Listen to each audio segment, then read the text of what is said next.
आज लॉकडाउन के 5वें क्लास में हम आगे बढ़ रहे हैं। आज का टॉपिक जो होगा 5वां क्लास में, आज का टॉपिक होगा फंक्शन। हमने रिलेशन को पहले खत्म कर लिया है। पिछले 4 क्लास में हमने रिलेशन को खत्म किया है। शुरू के फर्स्ट क्लास में बेसिक, सेकेंड में रिलेशन का थ्योरी, पहले पार्ट 1 में एनसीईआरटी का कुछ सॉल्यूशन, 1.1 का कुछ सॉल्यूशन और 1.2 में 1.1 का ही फिर पार्ट 2 में कुछ सॉल्यूशन। तो आज का जो टॉपिक होगा 5वां क्लास, आज हम स्टार्ट करने जा रहे हैं फंक्शन, जिसे हम फलन कहते हैं। तो सभी लोग इस चैनल को देखेंगे और फंक्शन का एक ऐसा जादू होगा जो बिल्कुल आपको समझ में आ जाएगा, यह ऐसा जादू जो आप कभी ना देखे हो।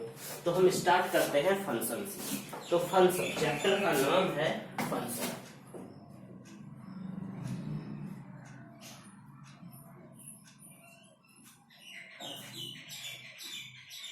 फंक्शन इसे हिंदी में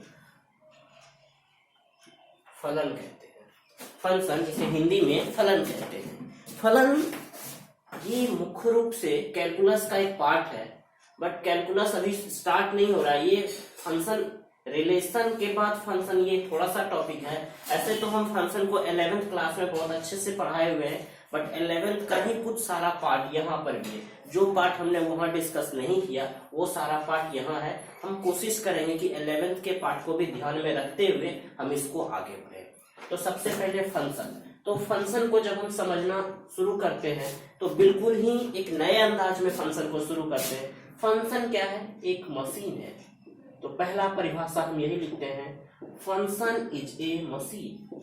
ये ऐसा परिभाषा जो आपको किसी बुक में ना मिले। फंक्शन क्या है? फंक्शन एक मशीन है। मशीन क्या होता है? मशीन क्या होता है कि ऐसा कुछ मशीन रहता है, ऐसा। ये क्या है? फंक्शन एक मशीन है। मतलब ये भी क्या है? एक मशीन है। मशीन क्या करता है कि कुछ इनपुट देते हैं तो कुछ आउटपुट निकलता है। जैसे आपने बहुत सारा एग्जांपल देखा होगा मशीन का। गेहूं पीसने वाले मशीन में गेहूं डालते हैं तो आटा निकलता है। तो ये इसका मतलब गन्ना वाले मशीन में गन्ना डालते हैं तो रस निकलता है। इसका अर्थ यह हुआ कि ये भी फंक्शन भी क्या है? एक मशीन है। जैसे ये सपोज कुछ ऐसा लिखा हुआ f(x) बराबर x²। आप यहाँ x के जगह पे यदि 2 देंगे तो यहाँ क्या निकलेगा? 2 का स्क्वायर, यानी कितना? 4। इसका मतलब आप x के जगह पे 2 दिए तो इधर 4 निकला। यहाँ क्या आपने गेहूं डाला तो इधर क्या निकला? आटा निकला। तो ये एक ऐसा मशीन है, ये ऐसा मशीन है जहां आप इनपुट गेहूं डाल रहे हैं तो आउटपुट आटा निकल रहा है। जैसे यहाँ इनपुट 2 दे रहे हैं तो आउटपुट 4 निकल रहा है। अगर कुछ ऐसा फंक्शन है f(x) बराबर x+3, तो यदि हम x के जगह पे 2 रखें तो 2 + 3 यानी कितना? 5। इसका मतलब यदि 2 दिए तो यहाँ 5 निकला। इस फंक्शन में 2 दिए तो यहाँ 4 निकला। तो दोनों अलग अलग तरह का फंक्शन है। तो इसको हम धीरे धीरे आगे बढ़ते हैं। तो गेहूं डाले तो आटा निकला। तो गेहूं क्या कर रहे हैं आप? इनपुट। इनपुट मतलब जो डाल रहे हैं, तो गेहूं को बोला जाता है इनपुट। आटा को क्या बोलेंगे? आउटपुट।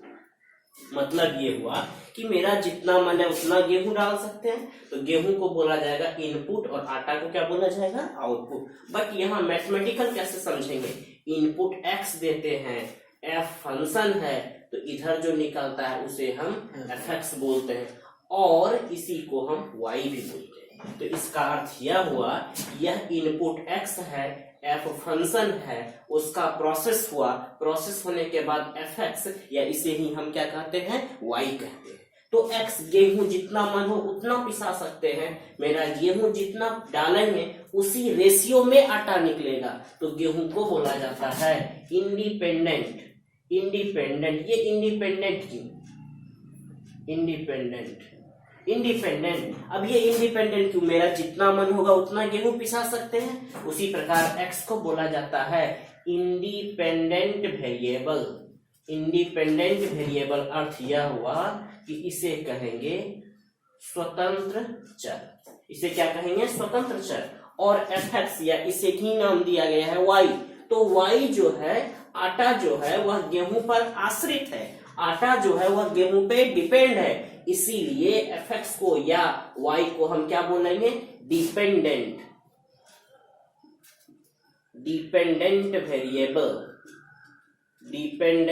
वेरिएबल या इसे हम क्या बोलेंगे, आश्रित चर। तो आप यहां से दो चीज समझे होंगे, x को इंडिपेंडेंट वेरिएबल बोलेंगे और y को डिपेंडेंट वेरिएबल बोलेंगे। मतलब ये फंक्शन x है, इसका कुछ प्रोसेस होगा तो fx निकलेगा या इसी fx को y बोलेंगे, x को इनपुट बोलेंगे, y को आउटपुट बोलेंगे, x को इंडिपेंडेंट वेरिएबल बोलेंगे और इसे डिपेंडेंट वेरिएबल। यहां तक समझ में सबको आ गया कि फंक्शन एक मशीन के तरह बिहेव करता है जिसमें कुछ इनपुट देने पर कुछ आउटपुट निकलता है। बट ये मैथमेटिकल डिफिनेशन नहीं है, ये हम इसको बोल सकते हैं कि आप समझने के लिए ऐसा लिखते हैं, लेकिन ये मैथमेटिकल डेफिनेशन नहीं है। तो जब हम इसका मैथमेटिकल डेफिनेशन लिखेंगे तो इसके लिए कुछ अलग ही रूल्स होता है। तो इसको जब हम मैथमेटिकल डेफिनेशन लिखेंगे तो इसके लिए सबसे पहले जरूरत पड़ता है सेट का। तो सेट क्या होता है, तो फंक्शन तो कैसे लिखेंगे, मैथमेटिकल डेफिनेशन, गणितीय परिभाषा,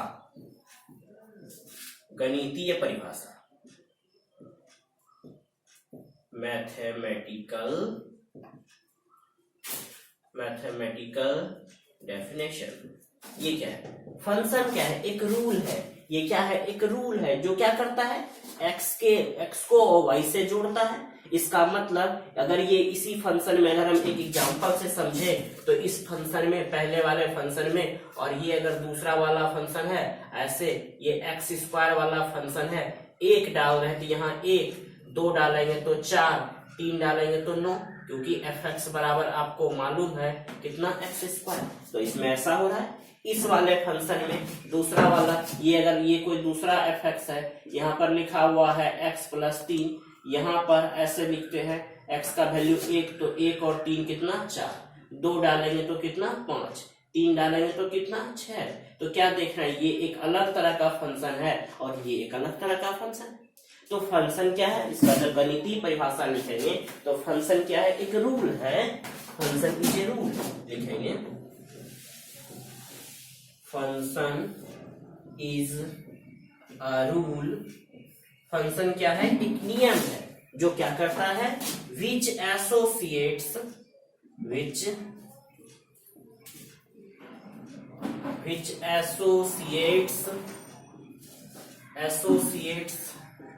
each element of set A, which associates each element of set A with single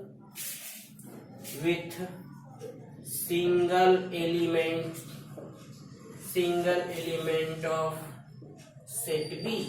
मतलब क्या, यहाँ दो सेट का जरूरत पड़ रहा है, सेट ए और दूसरा कौन सा, सेट बी। हम इसे सेट ए बोल देंगे और इसे क्या बोलेंगे, सेट बी। उसी प्रकार ये सेट ए और ये कौन सा, सेट बी। तो फंक्शन क्या है, एक रूल है जो क्या करता है, जोड़ता है किसको, each element of set A, मतलब सेट ए के प्रत्येक अवयव को किससे, with single element of set B, set B के एक अवयव से। Then f is called function, from a to b, और इसे लिखेंगे function from a to b। ये हो गया फंक्शन का नोटेशन। तो फंक्शन क्या है, एक रूल है जो क्या करता है, सेट ए के प्रत्येक अवयव को सेट बी के एक अवयव से जोड़ता है। तो इसे एफ को हम क्या बोलते हैं, फंक्शन, वो किससे, ए से बी में। तो कुछ एग्जांपल्स इसको देख, हिंदी में परिभाषा लिखेंगे, फंक्शन फलन एक नियम है जो सेट ए के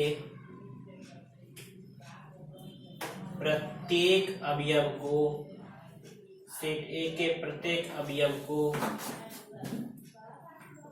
सेट बी के एक अवयव से जोड़ता है, एक अवयव से जोड़ता है तो f फलन कहलाता है। f क्या कहलाएगा? तो फलन कहलाएगा। तो ये इसका परिभाषा हुआ। इसका हम एक एग्जांपल से ये साबित हो जाए कैसे, तो एक बार फिर से समझेंगे। फंक्शन क्या है? एक नियम है जो सेट ए के प्रत्येक अवयव को, सेट ए के सारे अवयव को सेट बी के एक अवयव से जोड़ता है। तो इसी f को हम क्या फलन कहेंगे। तो आप लोग सबसे पहले इसका स्नैपशॉट लेंगे, फिर इसके आगे के पार्ट को डिस्कस करेंगे।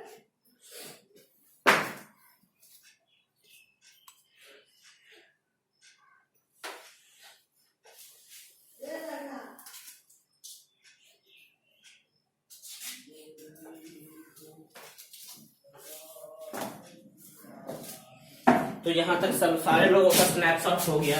अब इसका हम क्या कुछ एग्जांपल्स देंगे। एग्जांपल्स कैसे वो देखेंगे।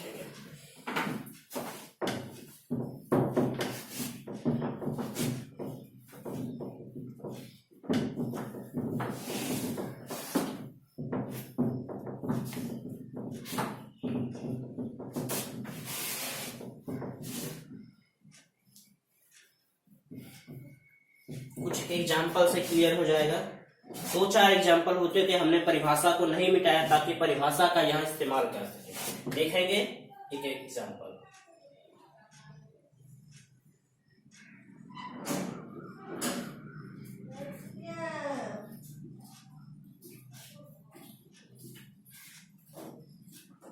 यह फंक्शन है। f क्या है? इसका प्रत्येक अवयव a b c इसके एक अवयव से जुटा है, इसलिए यह फंक्शन है। दूसरा एग्जांपल 1 2, ये g कोई फंक्शन है a b c 1 2 3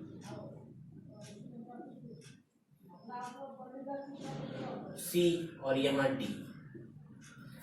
ये यहाँ देख रहे हैं f ये फंक्शन था, ये हो गया था क्योंकि इसका सारा अवयव इधर के सारे अवयव से जुटा है, इसका सारा अवयव इसके सारे अवयव से जुटा है, इसलिए इसे हम फलन बोलेंगे। दूसरा एग्जांपल, यहाँ a1 से जुटा है, b2 से जुटा है, c3 से जुटा है, बट d एक ऐसा अवयव है सेट a में, d एक ऐसा अवयव है सेट a में जो b के किसी अवयव से जुटा नहीं है, अतः यह फलन नहीं होगा। यह फलन नहीं होगा। क्यों? Because d has no any image. अब ये इमेज क्या होता है? इमेज किसे कहेंगे? तो इस साइड वाले को इमेज बोला जाता है और इधर वाले को प्री इमेज बोला जाता है। क्या बोलेंगे? इसे हम इमेज बोलेंगे, इसे प्री इमेज बोलेंगे। एक एग्जांपल से क्लियर हो जाएगा। डी एक ऐसा अवयव है जिसका इस साइड में बी साइड में इमेज नहीं है। मतलब दुनिया का ऐसा कोई भी चीज नहीं होता है जिसका की इमेज ना बने। अगर वह इमेज नहीं बनता, ऐसे बोलचाल में हम बोलते हैं कि भूत का छाया नहीं होता है, तो डी एक ऐसा क्या है? भूत है जिसका छाया इधर नहीं बन रहा है, तो हम बोल सकते हैं भूत तो प्रैक्टिकली संभव नहीं है, अतः यह भी फंक्शन नहीं होगा। तो यहां से हमने ये देखा कि अगर इधर का कोई भी एक ऐसा अवयव जो सेट बी के अवयव से नहीं जुड़ता है, तब हम इसे फलन नहीं कहेंगे। तीसरा एग्जाम्पल,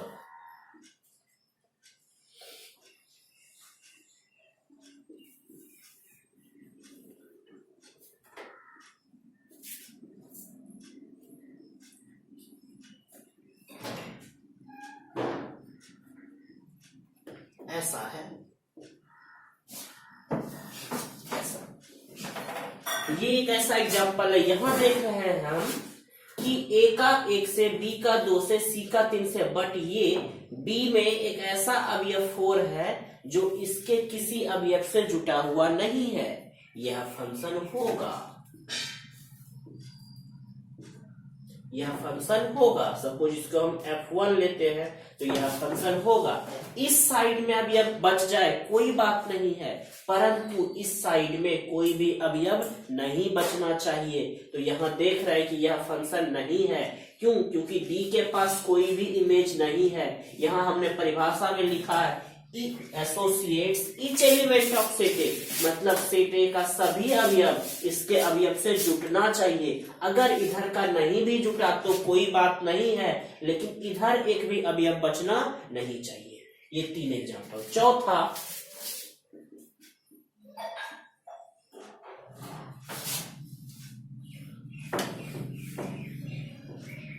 एग्जाम्पल 4, ये एक है, ये एक है, ए सेट, बी सेट और यहाँ पर F2 है। यहाँ लिखा हुआ A B C 1 2 3, ऐसा A 2 से जुटा है, B 3 से और C 1 से।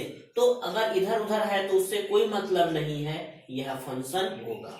तो यह दोनों फंक्शन हो गया। तीसरा, चौथा, इसके बाद पांचवा,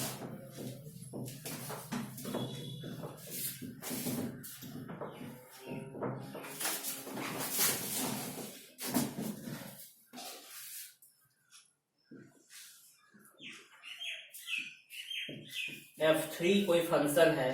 यहाँ लिखा हुआ A B C D 1 2 3। क्या यह फंक्शन होगा? क्या यहाँ देख रहे हैं, इसका 2 अवयव इसके एक अवयव से जुटा है, इधर कोई बचा हुआ भी नहीं है। यहाँ देख रहे हैं कि इसका 2 अवयव इसके एक अवयव से जुटा है, मतलब अगर इधर का सारा अवयव तो जुटा है। हम पहले बताए क्या कि सेट ए का सभी अवयव किसी न किसी से जुटा हुआ रहना चाहिए। तो यहाँ देख रहे हैं कि इधर का तो सारा अवयव जुटा हुआ ही है। इसका अर्थ यह हुआ कि यह फंक्शन हुआ। मतलब अगर सेट बी का कोई भी अवयव एक से ज्यादा अवयव सेट ए से भी जुटता है तो भी यह फलन होगा। अगर ये ए बी और सी से भी जुट जाए तो भी यह फंक्शन होगा। मतलब इधर बच जाए कोई बात नहीं है, इसका एक अवयव इसके 2 अवयव से भी अगर जुटा है तो यह फंक्शन होगा। पांचवा एग्जांपल, F4 कोई फंक्शन है, A B C 1 2।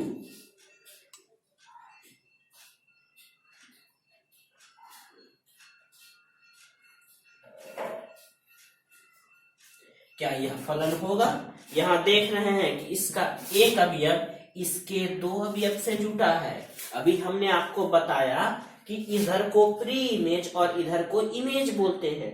Pre image का अर्थ ऑब्जेक्ट भी हम कह सकते हैं। तो यहाँ एक ऐसा वस्तु है, यहाँ एक ऐसा वस्तु ए है जिसका 2 इमेज है, और ऐसा भी प्रैक्टिकली संभव नहीं है। दुनिया का अगर कोई भी वस्तु है तो उसका केवल एक ही इमेज होगा, उसका केवल एक ही छाया होगा। कुछ लोग बोलते हैं कि सर जब क्रिकेटर बॉलिंग करता है तो उसका वहां पर 4 छाया बनता है। आप देखे होंगे, जब आप मैच देखते होंगे, अगर एक क्रिकेटर है तो उसका छाया इधर इधर इधर इधर बनता है। परंतु वहां पर आप एक बात और गौर किए होंगे कि जब स्टेडियम में मैच होता है तो वहां 4 तरफ से 4 लाइट होता है। तो अगर एक लाइट है तो दुनिया का कोई भी वस्तु होगा तो उसका एक ही इमेज बनेगा। 2 वस्तु का इमेज एक जैसा बन सकता है। सपोज ये पेन है और इसी आकृति का कोई दूसरा पेन है, और दोनों को हम ऐसा रखें बिल्कुल एक दूसरे के ओवरलैप करके, तो इसका इमेज एक ही जगह मिलेगा। परंतु एक वस्तु का कभी भी 2 इमेज नहीं बन सकता है, अतः यह फंक्शन नहीं होगा। तो यहां से हमने देखा कि ए एक ऐसा अवयव है जो इधर के 2 अवयव से कनेक्ट है। लिख देंगे ए हैज 2 इमेज। ए एक ऐसा है, ए के पास 2 प्रतिबिंब है। ए के पास 2 प्रतिबिंब है, अतः यह फंक्शन नहीं होगा। 7वां एग्जाम्पल,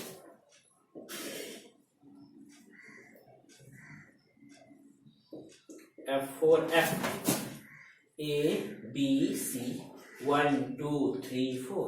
यहां देखते हैं ऐसा, यह भी फंक्शन होगा क्या? इसका इधर का तो कोई अवयव नहीं बचा है, इसका दो इसके एक से कनेक्ट हो सकता है, इधर बच जाए कोई बात नहीं है, यह फंक्शन होगा।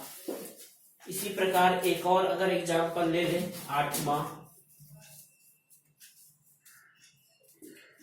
F6 ABCD 1 2, ये भी फंक्शन होगा, इसका दो अवयव एक से, इसका दो अवयव एक से, तो यह भी फंक्शन होगा। तो उम्मीद करते हैं कि आपको फंक्शन के इस 8 एग्जाम्पल से पूरा का पूरा फंक्शन समझ में आ गया होगा। लेकिन अगर फिर भी आपको परेशानी हो इसको समझने में, तो आप हमें व्हाट्सएप करेंगे, हम इसको और अगले क्लास में और अच्छे से डिस्कस कर पाएंगे। तो यहाँ तक आपने एक सीखा कि इस साइड में एक भी अवयव बच गया, इस साइड में अगर एक भी अवयव बच गया तो वह फलन नहीं होगा। दूसरा एक चीज आपने सीखा कि अगर इधर का सेट ए का एक अवयव यदि सेट बी के एक से अधिक अवयव से जुड़ा हो, सेट ए का एक अवयव यदि सेट बी के एक से अधिक अवयव से जुटा हो तो वह फंक्शन नहीं होगा। सेट बी में अवयव अगर बच जाए तो कोई बात नहीं है, लेकिन सेट ए में एक भी फंक्शन नहीं बचना चाहिए। आपको दो तरह से बताया हमने, एक को इधर को प्री इमेज बोलते हैं, इधर को इमेज बोलते हैं। दुनिया का जितना भी वस्तु होगा सबका एक ही इमेज होगा। एक वस्तु का दो इमेज कभी नहीं हो सकता है, दो वस्तु का एक जैसा इमेज हो सकता है। ध्यान से सुनेंगे, दो वस्तु का एक जैसा इमेज हो सकता है, लेकिन एक वस्तु का दो इमेज कभी नहीं हो सकता। तो यहाँ से फंक्शन पूर्ण रूपेण आपको समझ में आ गया होगा। इसके साथ ही आप इसका स्नैपशॉट लीजिए, इसके बाद फंक्शन का एक और एग्जाम्पल बताएंगे जिससे आपका फंक्शन पूर्ण रूपेण समझ में आ जाएगा आपको। तो आप इसका स्नैपशॉट लेंगे, इसके बाद फिर इसके आगे के बारे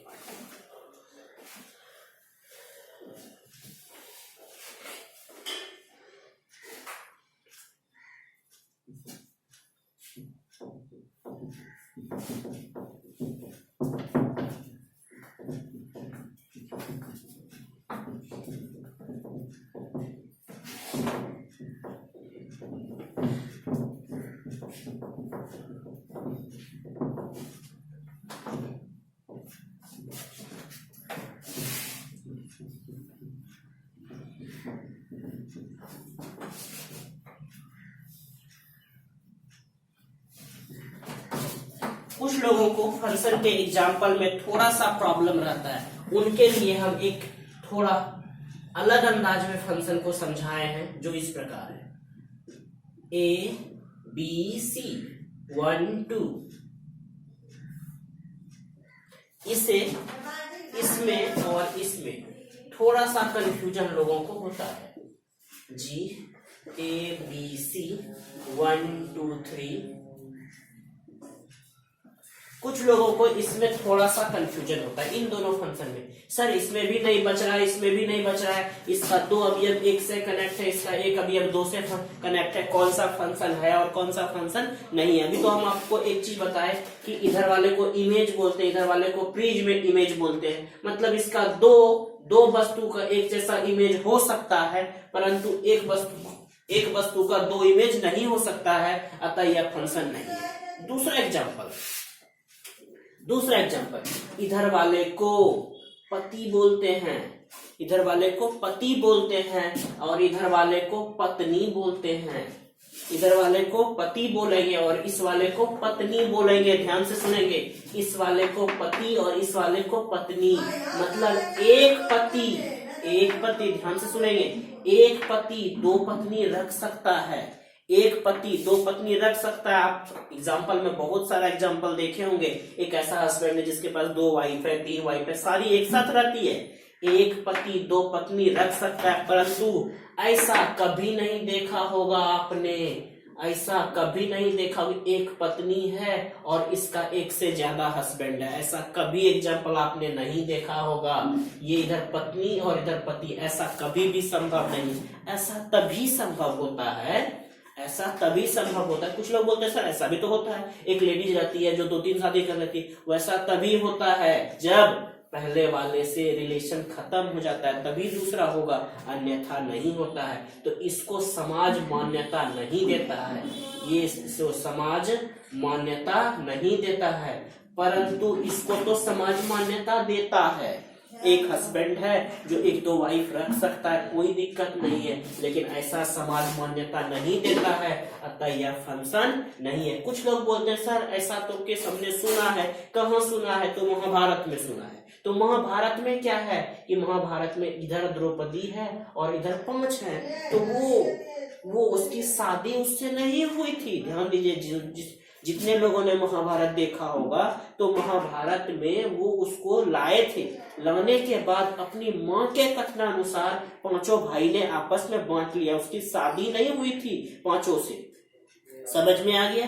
तो ये एक ऐसा एग्जाम्पल है द्रौपदी वाला जो अपवाद है। दूसरा एग्जाम्पल आपको हम बताए कि इधर कोई भी बचना नहीं चाहिए, इधर अगर बच जाएगा तो वह फंक्शन नहीं होगा। तो ये फंक्शन को समझने के लिए काफी है। यहाँ तक हमने फंक्शन को अच्छे से समझ लिया। इसके बाद फंक्शन के कुछ टाइप्स हैं। फंक्शन के टाइप्स को पढ़ने के पहले हम डोमेन, कोडोमेन और रेंज के बारे में पढ़ेंगे। तो चलिए डोमेन, कोडोमेन और रेंज क्या होता है।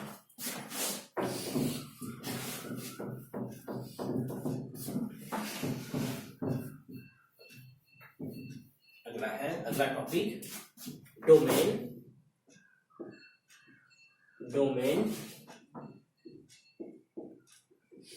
कोडोमेन और रेंज। डोमेन को प्रांत बोलते हैं, इसे सह प्रांत बोलते हैं, इसे परिसर बोलते हैं। तीन टॉपिक है, डोमेन, कोडोमेन और रेंज। डोमेन, कोडोमेन, रेंज होता क्या है? अगर कोई फंक्शन डिफाइन है तभी इस तीनों के बारे में कल्पना की जा सकती है। अगर फंक्शन नहीं है तो डोमेन, कोडोमेन और रेंज के बारे में नहीं सोचना है। तो डोमेन, कोडोमेन, रेंज कब होगा? जब फंक्शन डिफाइन होगा। और ये डोमेन, कोडोमेन और रेंज ये 11th क्लास में बहुत अच्छे से बताया गया है। तो यहाँ पर क्या देखते हैं एग्जाम्पल, ABC 1 2 3 4 ये जुटा हुआ है। तो डोमेन, प्रांत ये क्या होता है? इसे हम सेट ए बोलते हैं, इसे सेट बी बोलते हैं। ये एक फलन है, आपको एग्जाम्पल से क्लियर है। इधर बच जाए कोई बात नहीं है, इधर नहीं बचना चाहिए, एक फलन है। तो यहाँ क्या देख रहे हैं? ए 1 से, बी 2 से, सी 3 से। तो यहाँ लिख देंगे ऑल पॉसिबल वैल्यू ए के सभी मान को, सेट ए के सभी मान को, सेट ए के सभी मान को प्रांत कहते हैं। All values of set A called domain. All values of set A called domain. Set A के सभी मान को प्रांत कहते हैं। इसका अर्थ यह हुआ कि यहां पर डोमेन क्या होगा? यहां पर डोमेन होगा ए, बी और सी, प्रांत, कोडोमेन, सह प्रांत। ये क्या होता है? सेट बी के सभी मान को कोडोमेन बोलते हैं। सेट बी के सभी मान को सहप्रांत कहते हैं। सेट बी के सभी मान को सहप्रांत। ध्यान दीजिए, कोडोमेन किसे बोलेंगे? सेट बी के सभी मान को। अगर फंक्शन इस तरह से लिखा हुआ है, तो सेट बी के सभी मान को हम क्या बोलेंगे? सहप्रांत। सेट ए के सभी मान को क्या बोलेंगे? डोमेन। सेट बी के सभी मान को सहप्रांत। तो यहां पर कोडोमेन क्या हुआ? यहां पर कोडोमेन हो गया 1 2 3 और 4। 1 2 3 4। और एक अलग सा टॉपिक दूसरा, तीसरा रेंज, जिसे परिसर कहते हैं। यह क्या होता है? सेट बी का वैसा वैल्यू जो सेट ए से कनेक्टेड है। सेट बी का वैसा मान जो सेट ए के अवयव से जुड़ा हुआ है उसे हम क्या बोलेंगे, रेंज। तो परिभाषा इसका लिखेंगे, सेट बी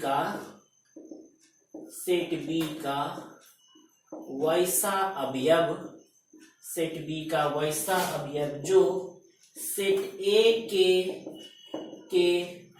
अवयवों से, सेट ए के अवयवों से जुड़ा है, सेट ए के अवयव से जुड़ा है। तो कौन कौन सा जुड़ा है देखेंगे यहां पर, 1, 2 और 3। तो यहां पर लिखेंगे रेंज। रेंज क्या होगा, रेंज 1, 2 और 3, 1, 2 और 3। तो यहां क्या देख रहे हैं कि सेट रेंज का रेंज हो गया 1, 2 और 3। को डोमेन क्या हो गया 1, 2, 3, 4, ये सारा डोमेन क्या हो गया ABC। तो सेट ए के सभी मान को डोमेन, सेट बी के सभी मान को कोडोमेन, सेट बी का वैसा मान जो सेट ए से कनेक्टेड है उसे हम रेंज बोलेंगे। Those value of set B which are connected to set A are called range. तो यहाँ पर रेंज हो गया। ये इसका डायग्राम के अनुसार से ये इसका डोमेन, कोडोमेन और रेंज हो गया। बट अगर फंक्शन डायग्राम के रूप में ना देकर अगर मैथमेटिकल फॉर्म में fx is equal to x square होता है तो उसके लिए डोमेन और रेंज निकालने का कुछ अलग परिभाषा होता है। तो उस परिभाषा को भी हम इसके आगे देखेंगे। तो रेंज क्या हो गया 1, 2, 3, कोडोमेन क्या हो गया 1, 2, 3, 4, डोमेन क्या हो गया ABC। कोई प्रॉब्लम इसमें नहीं होगा। तो इसको आप स्नैपशॉट कीजिए।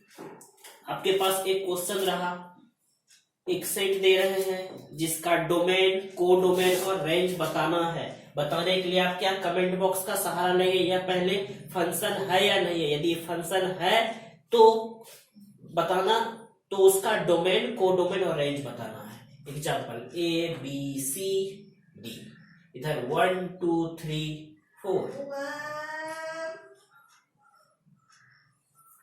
आपको बताना है कि इस फंक्शन का डोमेन क्या निकालना है, डोमेन, कोडोमेन और रेंज। Domain, codomain, range. हमें इस फंक्शन का जो आंसर होगा वो कमेंट कीजिएगा। पहले चेक करेंगे यह फंक्शन है या नहीं है। अगर फंक्शन होगा तो इन सारे चीजों के बारे में डिस्कस करना है।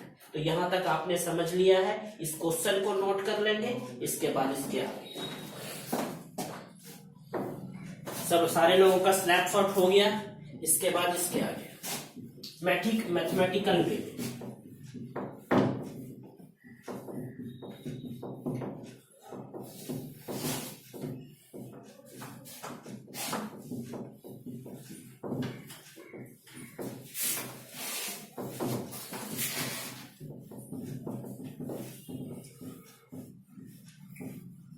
ऐसे तो फंक्शन बहुत बड़ा टॉपिक है, बट 12th में अकॉर्डिंग हम 11th के बहुत सारे पार्ट को डिस्कस नहीं करेंगे। वहां फंक्शन बहुत ही डिटेल से बताया जाता है, बट 12th क्लास में फंक्शन को ज्यादा डिटेल से नहीं की जाती है। यहाँ जितने भी चीजों का यूज होगा वो 11th के ही टॉपिक का यूज होता है। तो अब मैथमेटिकल वे में हम कैसे डोमेन, कोडोमेन और रेंज को डिफाइन करेंगे।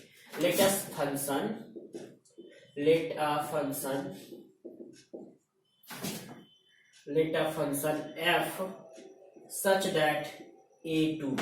इस प्रकार कोई फंक्शन दिया रहेगा तो सेट a के वैल्यू को हमने क्या बोला, डोमेन, और सेट b के वैल्यू को कोडोमेन।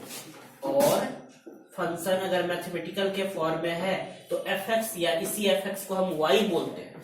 इस प्रकार के फॉर्म में लिखा रहे तो all possible values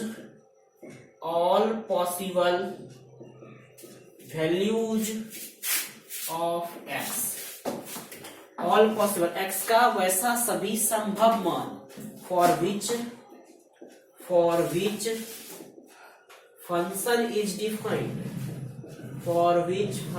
is defined, इसका अर्थ यह हुआ x का वैसा संभव मान जिसके लिए फलन परिभाषित हो। x का वैसा संभव मान जिसके लिए फलन परिभाषित हो। परिभाषित हो क्या कहलाता है? डोमेन कहलाता है, प्रांत कहलाता है। डोमेन अर्थात प्रांत कहलाता है। मतलब फॉर एग्जाम्पल एक्स का वैसा मान, फॉर एग्जाम्पल सपोज इस प्रकार है fx is equal to x plus 3 और y is equal to x plus 3। यहाँ पर x का मान क्या क्या रख सकते हैं जिसके लिए y का कुछ ना कुछ मान निकले। तो x का वैल्यू यहाँ कुछ भी रख सकते हैं, 0 1 2 3 -1 -4 -5 1/2 3/2 √3 कुछ भी रख सकते हैं। तो ऐसे फंक्शन का डोमेन रियल होगा। और जब यहाँ x का वैल्यू कुछ रखेंगे तो y का वैल्यू भी कुछ निकलेगा। तो y के वैल्यू को हम क्या बोलते हैं? रेंज बोलते हैं। तो x का जो सब भी मान फलन में रखा जा सकता है उसे डोमेन बोलेंगे, और जो y का मान निकलेगा उसे ही हम क्या बोलेंगे? रेंज बोलेंगे। फॉर एग्जाम्पल दूसरा fx is equal to 1/x। यहाँ पर आपने देखा कि x का मान कुछ भी रख सकते हैं, डोमेन इसका रियल होगा। r का मतलब रियल। यहाँ पर x का मान क्या, इसे ही y बोलेंगे, y is equal to 1/x। यहाँ पर x का मान क्या क्या रख सकते हैं? सारा चीज रख सकते हैं। बट यदि हम यहाँ पर 0 रख दें, 1/0 और ये इन्फिनिटी, इसे कहा जाता है अपरिभाषित। अपरिभाषित। तो ऐसा तो हमने नहीं बताया, हमने क्या बोला? जिसके लिए फलन परिभाषित हो, पर इसके लिए फलन तो अपरिभाषित हो गया। इसका अर्थ यह हुआ कि ऐसे फलन का डोमेन सारा रियल नंबर तो होगा लेकिन 0 नहीं होगा। तो इस ऐसे लिखते हैं 0 नहीं होगा। इसे पढ़ते हैं निगेशन, इसे पढ़ते हैं निगेशन। इसको कहीं ऐसे भी लिखा जा सकता है, रियल नंबर निगेशन 0। मतलब इस फंक्शन का डोमेन जो होगा वह सारा रियल नंबर तो होगा लेकिन 0 नहीं होगा। तो इस तरह के फंक्शन का, इस तरह का बहुत सारा फंक्शन है। जैसे इसे हम लीनियर फंक्शन बोलेंगे, इसे रेसिप्रोकल फंक्शन बोलेंगे। तो बहुत सारा फंक्शन होता है जिसे हम अगले क्लास में डिस्कस करेंगे। तो यहाँ तक तो x का जो सभी संभावित मान होगा उसे हम डोमेन बोलेंगे। b के सभी मान को कोडोमेन बोलेंगे। b का जितना भी वैल्यू दिया रहेगा उसे कोडोमेन बोलेंगे। और रेंज किसे बोलेंगे? y का मान, जो y का मान ज्ञात होगा। x का मान रखने से y का कुछ मान तो निकलेगा, तो y के मान को हम क्या बोलेंगे? रेंज बोलेंगे। तो एक अलग परिभाषा कर देते हैं केवल, रेंज। y के सभी मानों को, y के सभी मानों को रेंज कहा जाता है। वैल्यूज ऑफ y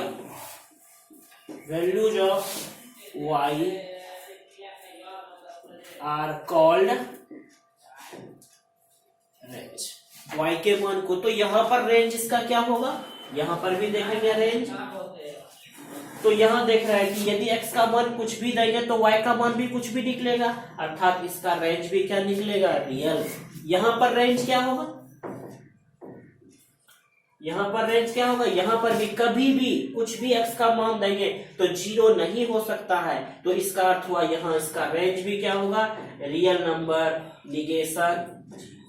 तो कुछ लोग सोचते हैं कि सर डोमेन भी रियल, रेंज भी रियल, क्या ये हमेशा होता है? तो यह हमेशा नहीं होता है। सभी फंक्शन के लिए अलग अलग डोमेन और रेंज का मान होता है। तो यहाँ तक उम्मीद करते हैं कि सबको अच्छी प्रकार से समझ में आ गया होगा। आज का क्लास यहीं तक रहेगा। इसके बाद अगले क्लास में टाइप्स ऑफ फंक्शन के बारे में हम पढ़ेंगे। टाइप्स ऑफ फंक्शन बहुत प्रकार का होता है, 1 1 many 1 on 2 into square root, exponential, logarithmic, step function, greatest integer function, बहुत सारा होता है। तो जो भी उसमें महत्वपूर्ण होगा हम उसको अगले क्लास में डिस्कस करेंगे। पहले 2 क्लास में थ्योरी होगा, फिर अगले 2 क्लास में इसका प्रॉब्लम होगा। एनसीईआरटी का जो क्वेश्चन है उस सभी का सॉल्यूशन होगा। तो उम्मीद करते हैं कि सब लोगों को ये वीडियो बहुत अच्छे से समझ में आया होगा। सभी लोग जो क्वेश्चन दिए उसे हमें जरूर कमेंट कीजिएगा और इस वीडियो को लाइक, शेयर, सब्सक्राइब सारा कीजिएगा। ठीक है, धन्यवाद।